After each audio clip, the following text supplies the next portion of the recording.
สบายดีสวัสดีวันนี้มาเจอกันสองลิงสาวลาวเนาะมื้อนี้ลิงกะ มาเฮ็ดเวียกเป็นปกติ แต่ว่าก่อนสิเข้าเรื่องเนาะลิงอยากพาทุกคนหลายคนจะสงสัยเนาะว่าลิงหันขึ้นมาขอบตาดำทำงานหนักบ่เนาะเห็นลิงหันบ่ได้เฮ็ดคลิปมาหลายมื้อหลายวันเนาะบ่ได้อยู่บ่ได้นอนบ่เนาะซึ่งเมื่อคืนนี้ลิงหันไปงานดองลิงหันให้เซากูแต่งหน้าให้แบบปฐมประธานแบบแต่งหน้าในงบประหยัดเนาะแต่งหน้าที่แบบพื้นบ้านตามภาษาสาวๆเฮ็ดเองเนาะ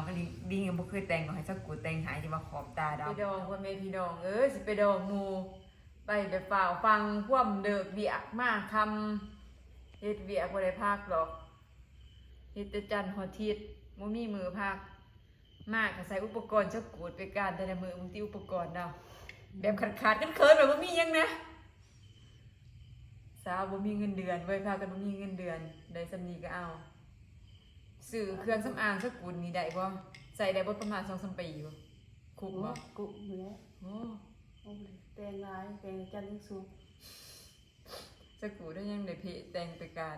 ทางนี้บอเลย ว่าไปหาขู่โคตรลายเลยคือเป็นอย่างนี้เลย คอยบริสูเพศสูแต่งพ่อแม่พี่น้องเอ้ย พวกไรบนแต่งหนาส้มไรบนหนาถั่วบุ้งก็แต่งหนาจนตาบนหนาจนถั่ว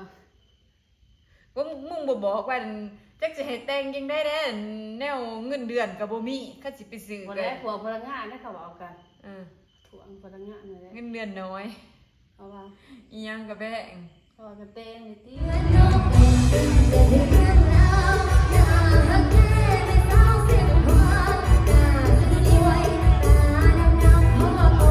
วเอ้ยยิ้มดูแล้วมองพยายามยิ้มน้องยิ้มดูสามไว้ตาปุกที่หน้าแม่สาวแก้มแด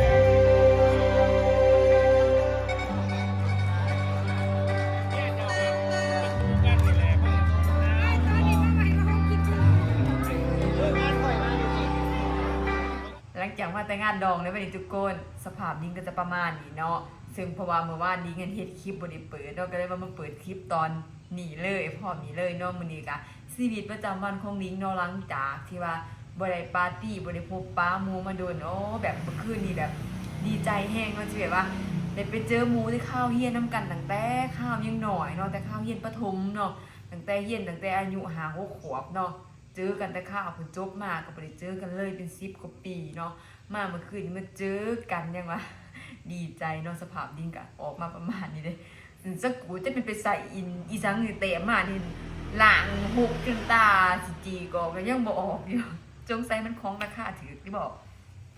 มื้อนี้เนาะลิงกะอะไรมาเฮ็ดอยู่คลินิกเนาะมาอยู่นำทันหมอใหญ่เพิ่นพอได้มาเรียนรู้ประสบการณ์นำเพิ่นเนาะก็ดีใจที่ว่าเพิ่นให้เพิ่นมาอยู่ให้มาอยู่เฮ็ดอยู่สวยเพิ่นเนาะมื้อนี้ลิงก็จะมาติดยาให้ทานหมอเนาะซึ่งก่อนหน้านี้ยังนำเสนอเนาะยานี้ซึ่งส่วนร้ายทันหมอเพิ่นก็ได้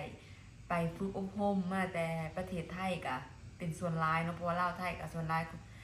ใครที่เป็นพนักงานเนี่ยเพิ่นก็ส่งไปฝึกอบรมอยู่หันเนาะซึ่งทันหมอใหญ่เพิ่นก็ได้นำเอายานี่มาเนาะมีก็มียาไทยนี่ยาลาวเนี่ยยาต่างประเทศเนี่ยผสมผสานกันไปเนาะแต่ว่าหลักๆส่วนร้ายนี่ก็มีแต่ยาไทยเนาะก็เป็นพวกยาต้านเสื้อเนาะเป็นวิตามินกับของไทยเนาะก็มีแต่ตัวหนังสือไทยเบิดยาปาราเนาะพวกนี้เนาะยาลดไข้ว่าซั่นซะตอนนี้ก็จะมาติดให้เพิ่นติดเป็นภาษาลาวเนาะเพื่อจะหมายว่ากินเช้าสวยแรงหยังสินะนี่ก็จะติดกาวให้เพิ่นก็เป็นของทันโมเองเนาะประมาณนั้นยาเพิ่นก็สั่งมาติดๆเลยนี่ยังติดหน่อยเด้แต่ละมื้อนี้ติดแก๊สใหญ่เลย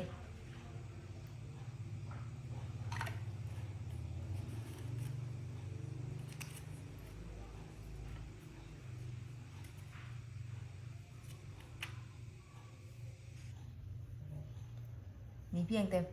ต่ผักส่วนหนึ่งขนาดนั้นนี่เพียงแต่ผักส่วนหนึ่งที่ว่าเขาติดขนาดใครมีหลายคนก็ตีซอยกันเนาะ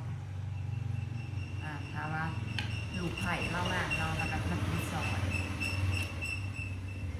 เขาอยู่ซื้อๆเขาก็ตีผักเลยเนื้อมารีวิวกินกล้วยเนาะ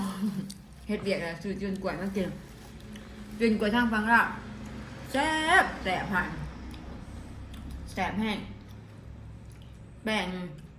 กรอบข้างในนุ่มแล้วก็มันแล้วก็หวานนิดแซ่บกล้วยซุปแป้งกินข้าวมาเรียบร้อยแล้วแล้วก็เขามาเฮ็ดเวียกต่อเนาะกินขนมถาดทราบคนเจ็บมา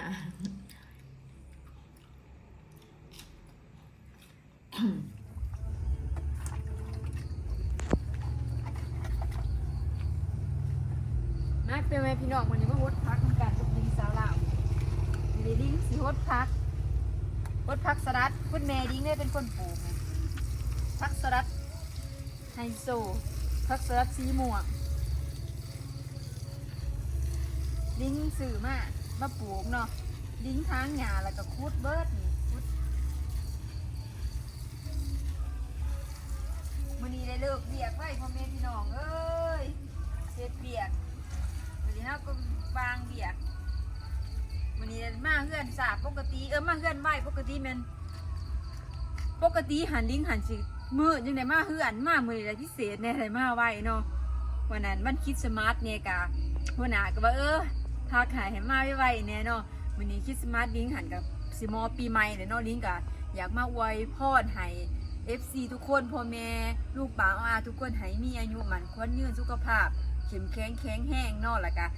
สำคัญก็คือแมนธุรกิจลำรวยไผอยากถือเลขก็ขอให้ถือให้ปังเนาะเฮ็ดหยังก็ให้เจริญรุ่งเรืองเนาะปี2023จะมาแล้วเนาะทุกคนก็ขอให้เจอแต่สิ่งดีๆเนาะลิงก็จะไปโฮสต์พักต่อเนาะลิงอยากให้ทุกคนมาส้มพักเนาะเพราะว่าเห็นหลายคนหันเห็นลิงได้ทางหญ้าแล้วก็อยากให้มาเบิ่งเนาะว่าพักที่ว่าปลูกเนาะโดยธรรมชาติเศรษฐกิจแบบนี้ต้องปลูกพักกินเองเนาะสวยงามอีหลีนี่พักนี่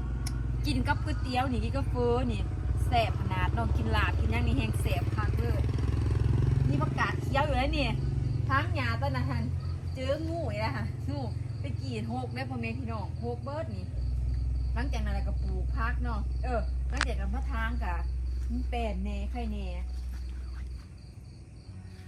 มันนี่ก็สิไปคิดสมาร์ทได้นัดกับหมูเนาะ ไปเนาะลิงก็สิไปโฮสพักก่อนหีบโฮสแล้วก็สิฟ้าเอาไปเฮ็ดกินให้พ่อกับแม่แล้วก็สิเตรียมตัวไปเนาะนัดกับหมูมื้อแรกเนาะใครมาคลิปนี้ก็อย่า